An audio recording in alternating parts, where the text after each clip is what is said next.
They thought it ended in that room. They believed the moment he stayed silent, the moment he chose not to fight, that was the moment he was defeated. But they did not understand something. Silence is not always weakness. Sometimes it is the beginning of something deeper. The voice that broke the room that morning did not come with force. It did not need to, because truth, when it finally appears, does not shout. It simply stands, and everything else begins to fall apart. No one moved. Not the guards, not the council, not even the British, because everyone knew something irreversible had just happened. Prempeh did not turn immediately. He already knew where the voice came from. He already knew who it belonged to. That was the hardest part, not discovering betrayal, but recognizing it.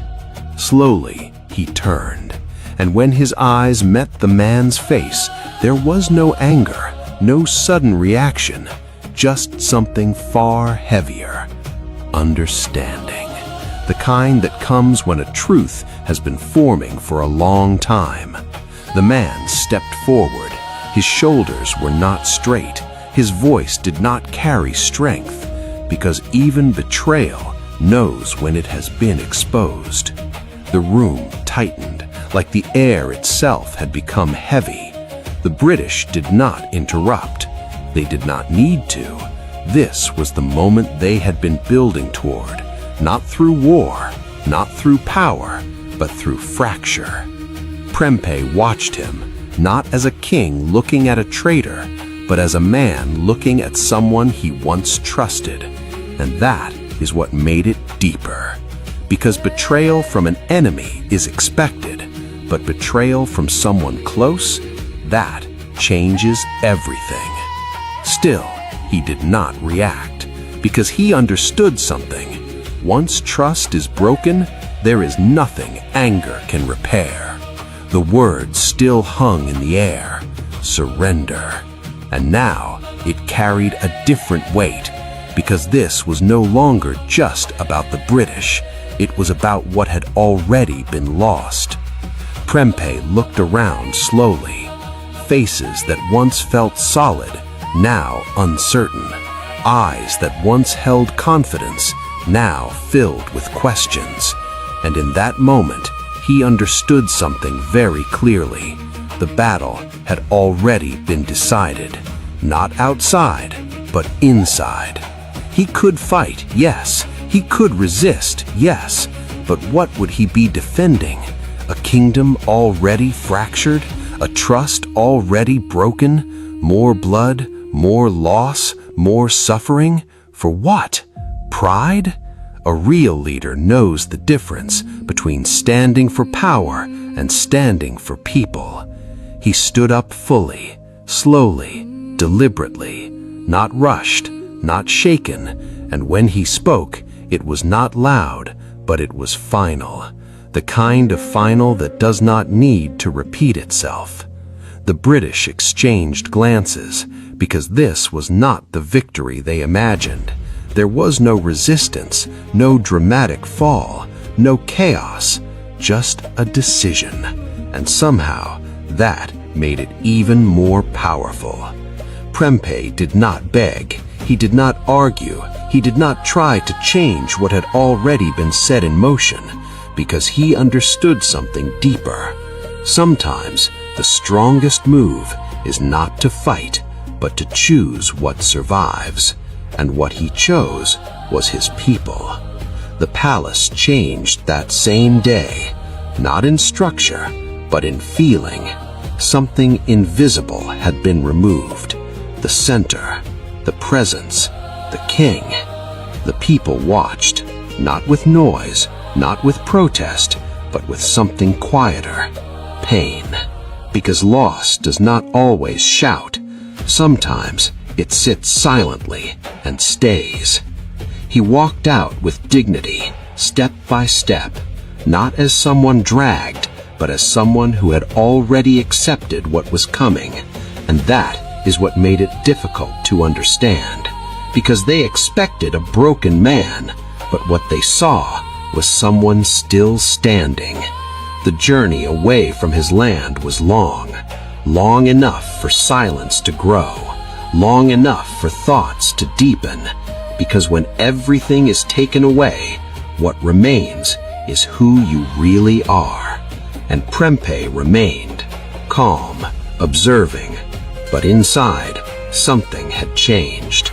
Not weakness, not defeat, but something else, something that would take time to understand. Exile is not just distance, it is separation from identity, from purpose, from everything familiar.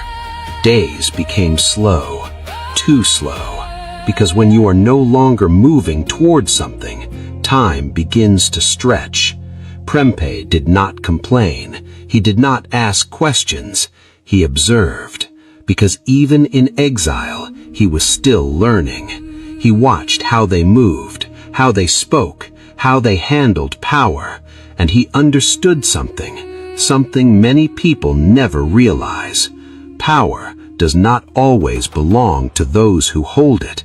Sometimes it belongs to those who understand it. The place they took him to was far from everything familiar. The air felt different. The people spoke differently. Even the silence was different. But he did not allow that to change him, because identity is not location. Identity is within. At first, the days felt empty. No decisions to make, no kingdom to guide, no voices calling his name. Just time and memory. Memory became his companion. Not always gentle, not always kind. It brought back moments, the council room, the silence, the voice, the betrayal, and sometimes the weight of it returned. But he did not run from it. He faced it, because avoiding pain does not remove it. Understanding it does. And slowly, something began to change. Not outside, but inside him. The anger that could have grown did not grow. The bitterness that could have formed did not form. Instead, clarity, a deeper understanding of people, of power, of leadership. Because true strength is not built in comfort, it is built in loss. Back home, the kingdom continued, but not in the same way. Because even when a leader is removed, his absence creates a presence. The people felt it, in the way decisions were made, in the way things no longer felt the same. Because leadership is not just authority, it is influence, and influence does not disappear easily. Stories began to spread, quiet at first, then louder. Stories of a king who did not fight, not because he was weak, but because he chose something greater. Stories of a king who faced betrayal and did not destroy everything in anger.